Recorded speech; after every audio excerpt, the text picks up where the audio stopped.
Sparkle Beach Ken, Gavin Newsom, was still sort of winding down from his whirlwind trip to Davos. And it ended up getting a little bit more embarrassing. Yes, even beyond Scott Bessent's excoriation. Apparently, beyond his persona and the way he presents himself, he's also got a really lousy record as governor. And Secretary Treasury Bessent, he emphasized that a little bit more in a brand new podcast at Politico. We'll show you that in a sec.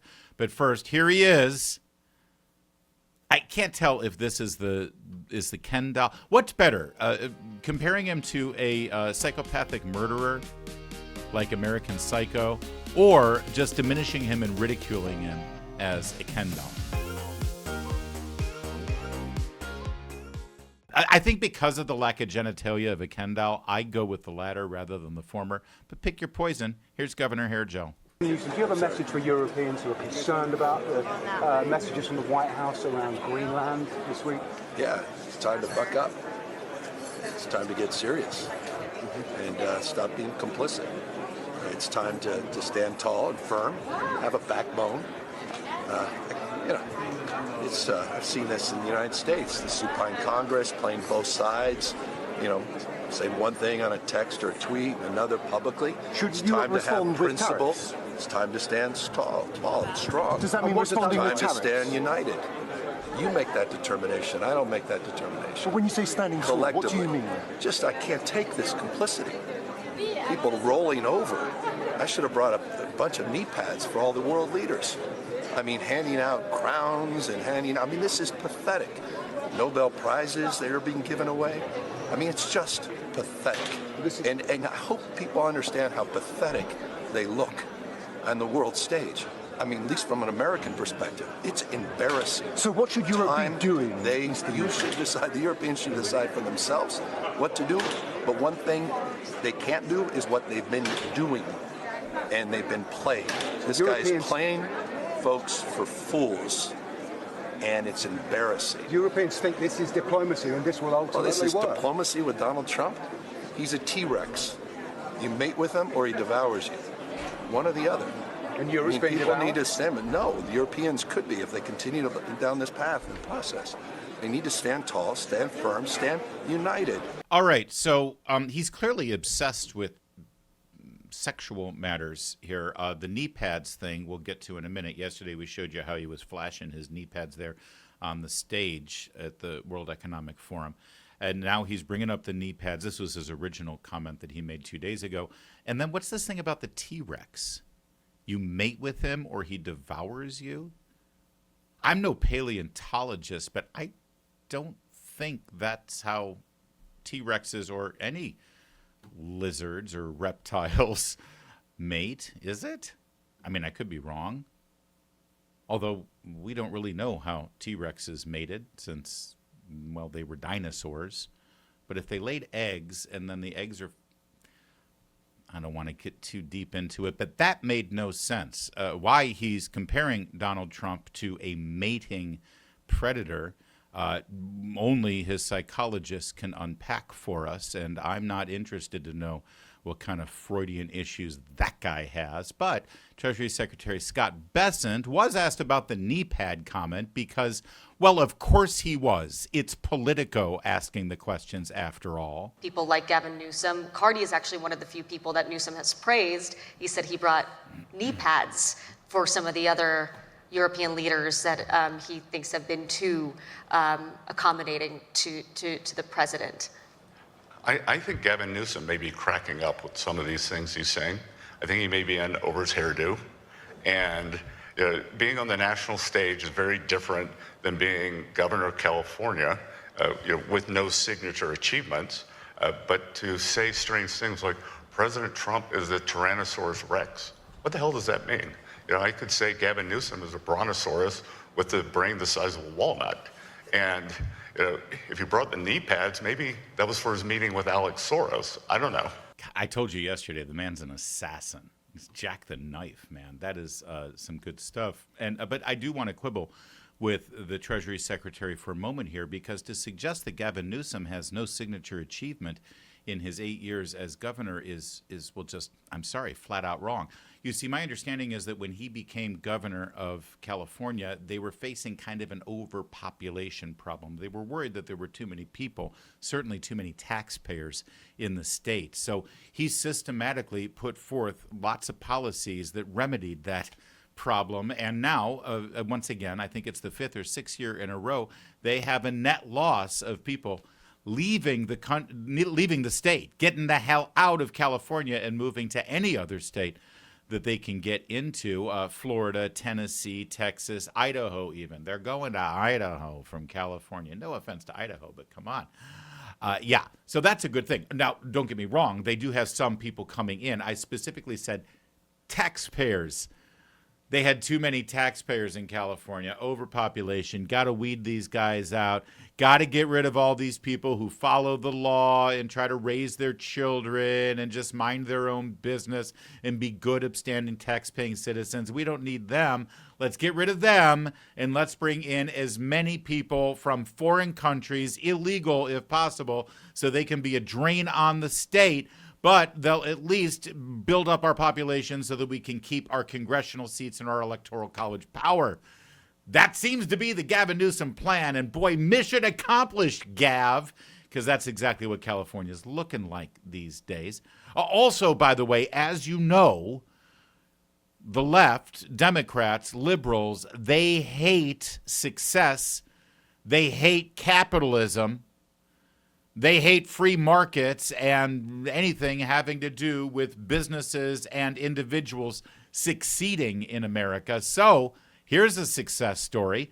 While Gavin Newsom is talking to all of these big finance guys in European countries, giving them knee pads and telling them to stand up against Donald Trump, Wells Fargo, the biggest bank in California, has left to go to Palm Beach, Florida. Yeah. Oh, don't worry, though. It's not the entire bank, because there's like a big tower there in Los Angeles, Wells Fargo Tower. I mean, let's face it, Wells Fargo's been a California bank since the gold rush. It's kind of a mainstay. The whole operation isn't leaving. No. Just the wealth management unit. Well, that makes sense. I mean, if you're with Wells Fargo and you're responsible for wealth management, you probably want to go where the wealthy are. And that ain't California, because they've all moved out. So there you go, Treasury Secretary Bessent. He's got some achievements, right? Also, by the way, if you're in the tent making or selling business in California, it's been nothing but boomtown for the last 8 years. People live in tents. They live in tents on the beach. They live in tents in the woods and in the hills. They live in tents underneath the overpasses of the expressways. That's where sort of most of the new housing starts are in California. I mean, it's not housing necessarily. It's criminal vagrancy, but they got to live somewhere. And who wants to live in a cardboard box your whole time you're in the state of California? So people get tents. So if you're in the tent business, you're doing great in California. The tents that are used for the criminal vagrants living under the overpass of the expressway, and of course, the tents used by the pro-Hamas Palestinian protesters who are anti-Semitic and live on the campus of UCLA when they're supporting the October 7th massacre. They sold a lot of tents. So there you go. The only other sector that I think is doing well in California is if you manufacture or sell hair gel. Just open up a shop right outside the governor's mansion. Although now you're going to have to find a new location. Okay, more from Treasury Secretary Bessent.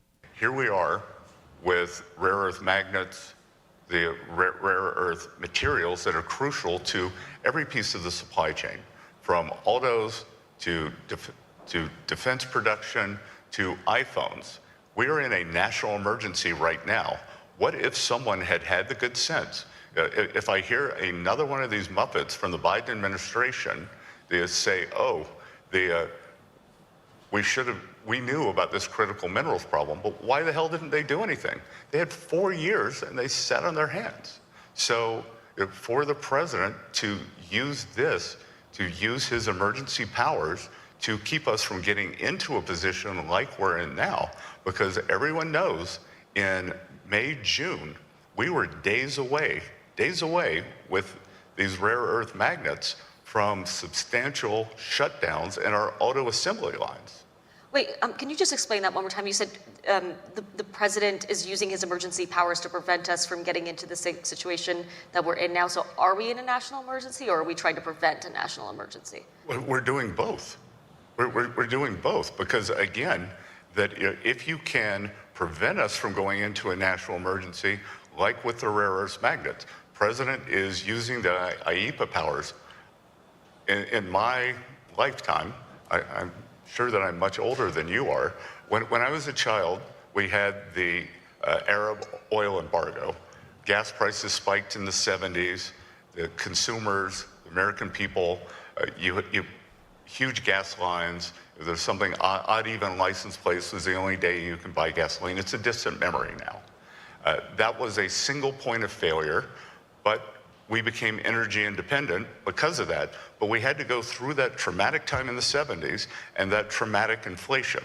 I can tell you, I think a bigger single point of failure right now is that 97% of the advanced semiconductors in the world are made in Taiwan.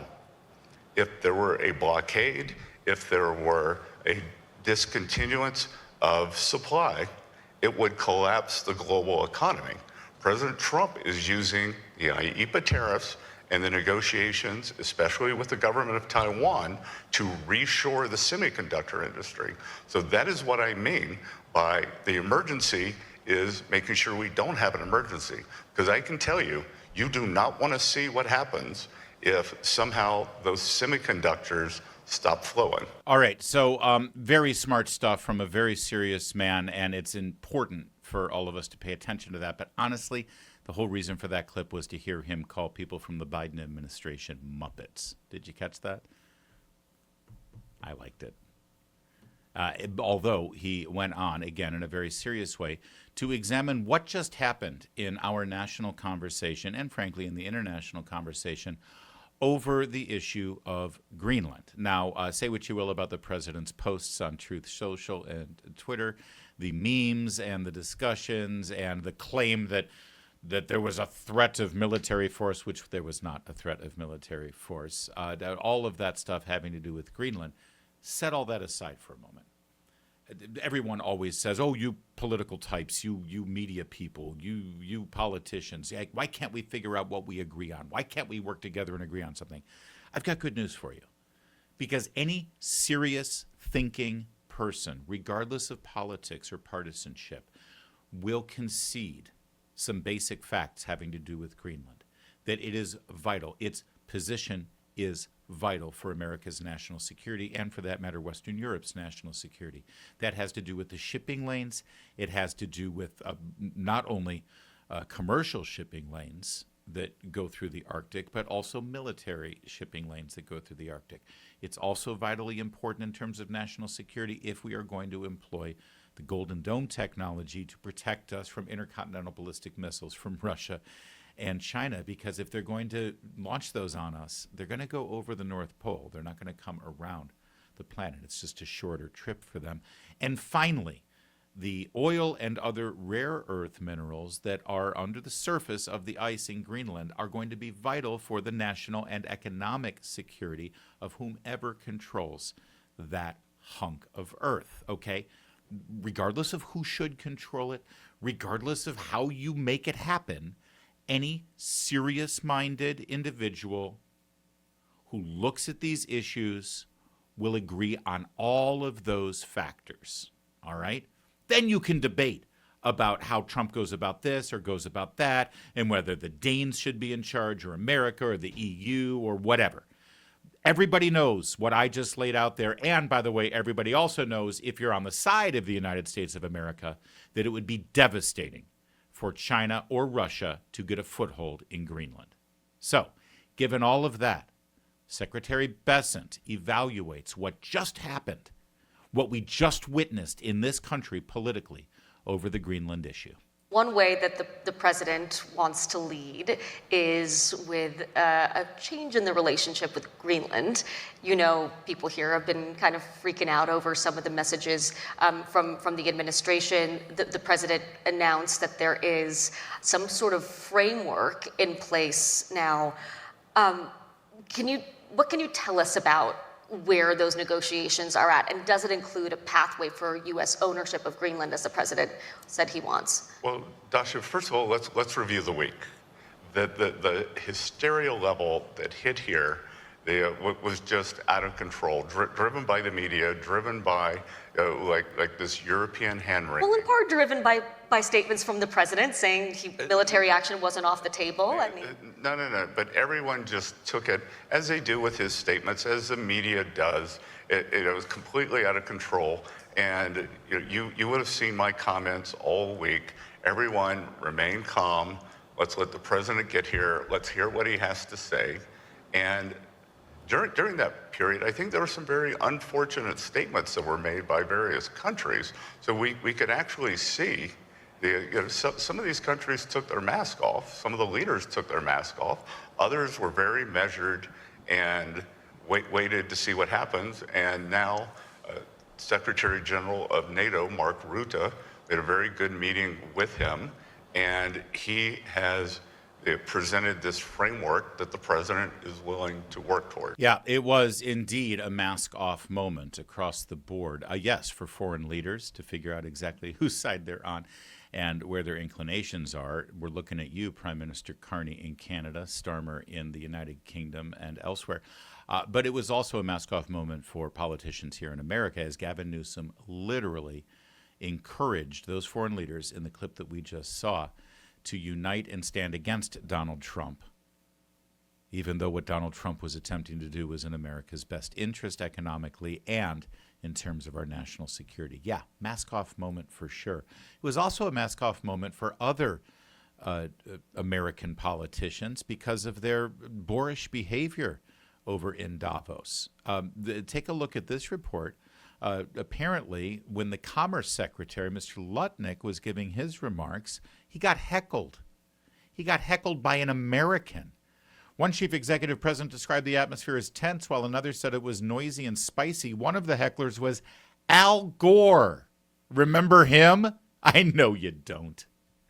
Former U.S. Vice President, according to two executives present, the U.S. Commerce Department said only one person booed, and it was Al Gore. Okay, so here's Mr. Lutnick last night on our buddy Jesse Waters' show talking about it. So I wrote an op-ed in the FT, and it basically said that globalists, offshoring all our manufacturing to cheap labor around the world had failed, and that the World Economic Forum was a failure. But I wrote that op-ed, and so at the end of this lefty, basically a very left set of talks where someone said we need a new form of capitalism, which I think is another way to say communism. Mm-hmm. And then they let me speak at the end. And I gave a 3-minute talk. And I just talked about my op-ed. And at the end of my talk, one person out of the 200 yelled out, "Boo!" So I look over and I'm like, who booed? And it's Al Gore. And I look at him, I go, really? And he goes, "Boo." And I'm like, it was the greatest honor of my trip to Davos. I mean, what's better than Al Gore, incapable of discourse, incapable of anything? And you all remember that Al Gore told us that by today in 2025, the whole ice cap would be gone and Greenland would be green. Yeah, great point. By the way, one other thing about Al Gore, I don't want to get into the details of it, but go ahead and do a quick search on your favorite engine about Al Gore and a woman giving him a massage and some, questionable requests that he made during that massage. Okay, so Al Gore apparently doesn't like America, doesn't like capitalism, but then he took it one step further. Trigger warning, everybody. I know it's a game changer. He compares the Trump administration to Nazis. Oh, God, how will we ever recover?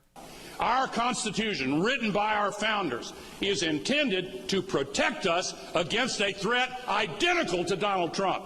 someone who seeks power at all costs to get more power. And I understand very well why it is wrong to compare Adolf Hitler's Third Reich to any other movement. It was uniquely evil, full stop. I get it. But there are important lessons from... Sorry, I got to jump in here real fast. Does he know what full stop means? It's wrong to compare any other political movement to Hitler and Nazi Germany because the Third Reich was uniquely evil, full stop. But, okay, that's literally not a full stop, you moron. Sorry, it's just a pet peeve of mine. Like, for instance, when someone says, it's literally freezing in here.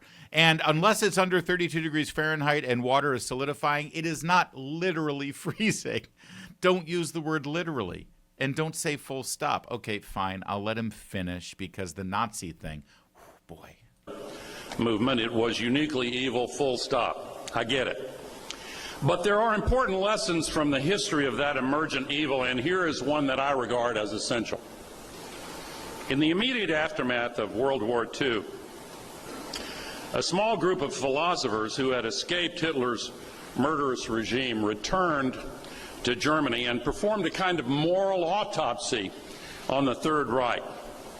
The most famous of the so-called Frankfurt School of philosophers was a man named Jürgen Habermas. He described how the Nazis, and I quote again, attacked the very heart of the distinction between true and false, end quote. The Trump administration is insisting on trying to create their own preferred version of reality. They say Ukraine attacked Russia instead of the other way around, and expect us to believe it. At home, they attack heroes who have defended our nation in war and against cyber attacks as traitors.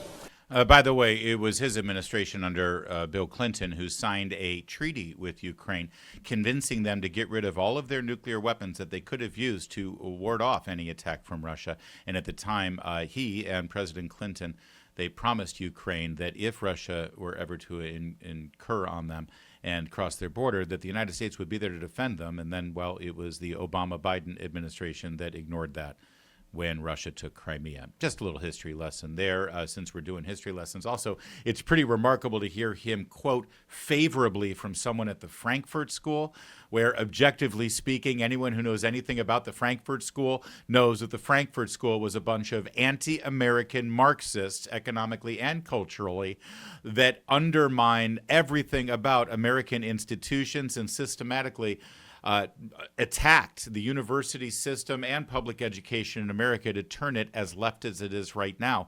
Don't believe me? Look up the Frankfurt School. And while you're at it, read my buddy, go full screen here, Kevin, my buddy and my mentor, Andrew Breitbart's book. It's right there next to mine, called Righteous Indignation. He's got a full chapter in there or two about the Frankfurt School and how we got here. So it's just amazing to me to hear anybody in 2026 quote glowingly of anyone associated with the Frankfurt School. He either doesn't know or he knows full well. That said, I want to address this Nazi Germany accusation head on because something instructive happened having to do with so-called Nazi Germany and who's aligned where with what country and what evil empire and what have you at the World Economic Forum. Now understand something, that the Trump administration, while at the World Economic Forum, made the case that the entire European Union and the emphasis on their top-down bureaucracy that controls every aspect of everyone's lives in the European Union is a failed model that needs to be completely reformed or thrown out. That's why Britain did the Brexit, after all, and it's why their economy continues to be somewhat moribund and stagnant, and while free economies, like finally the American economy, starts to soar, now that we get out of the top-down regulations that plagued us under Joe EU Biden, right? That's what the conservatives in Europe and the conservatives here in the United States of America under Trump administration said at the World Economic Forum. So when Joe Biden says that what Trump is doing is a lot like Nazi Germany, I think it would only be instructive to check in with the current leader of Germany, the Chancellor of Germany. He had some things to say at the World Economic Forum, specifically about the EU and their bureaucracy and how it's going. So you want an expert on what Germany thinks and believes and such. Let's check in with Germany instead of Al Gore telling you that we're Hitler. We are aware of those problems. Both Germany and Europe have wasted incredible potential for growth in recent years by dragging feet on reforms and unnecessarily and excessively curtailing entrepreneurial freedoms and personal responsibility. We are going to change that now. Security and predictability take precedence over excessive regulation and misplaced perfection. We must reduce bureaucracy substantially in Europe. The single market was once created to form the most competitive economic area in the world, but instead we have become the world champion of over-regulation. Give that man a MAGA hat. Seems like we're on the same page. It seems like there are reforms in the air. Even Germany is saying, guys, the EU sucks. Are we going to have a German Brexit? What will we call that? A Deutschit? Oh, that doesn't sound good. Either way, it seems that Al Gore and Gavin Newsom and the political left in America, at this moment, they're the ones on the wrong side of history.